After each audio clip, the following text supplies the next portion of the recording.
కేంద్ర ప్రభుత్వం ప్రవేశపెట్టిన సివిల్ సర్వీస్ సవరణ చట్టంలో ప్రభుత్వ పెన్షన్దారులకు తీరని నష్టం జరిగే అవకాశం ఉంది అని Andhra Pradesh state government retired employees association అధ్యక్షులు పద్మనాభం పేర్కొన్నారు. కాకినాడ బాలాజీ చెరువు సెంటర్లో గల Andhra Pradesh state government retired employees association భవనంలో అసోసియేషన్ అత్యవసర సమావేశం జరిగింది. ఈ సందర్భంగా పెన్షనర్ అసోసియేషన్ అధ్యక్షులు పద్మనాభం సివిల్ సర్వీస్ చట్టం తక్షణం ఉపసంహరించాలి అని డిమాండ్ చేశారు. ఈ కార్యక్రమంలో treasurer Seshagiri, general secretary Nookaraju తదితరులు పాల్గొన్నారు.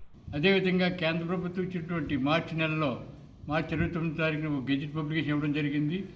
అది అమలు జనవరి 20, 2026 నుంచి అమలులోకి వస్తుందనేసి, అప్పుడు కేంద్ర ప్రభుత్వంలో ఉన్న సర్వీస్లో ఉన్న ఉద్యోగులకే అది లాభం కూర్చుంది, కానీ పెన్షన్దారులకు అందరికి కూడా తీవ్ర నష్టం జరుగుతుందనేసి, అదేవిధంగా సివిల్ సర్వీస్ని కూడా ఒకసారి దాన్ని దృష్టిలో పెట్టుకొని ప్రధానమంత్రి గారికి, అంటే రాష్ట్ర సంఘం ఆదేశాల మేరకు ప్రధానమంత్రి గారికి పోస్టల్ కవర్లో అందరు పెన్షన్దారులు ఒక వినతిపత్రాన్ని సమర్పించాలని తీర్మానించడం జరిగింది.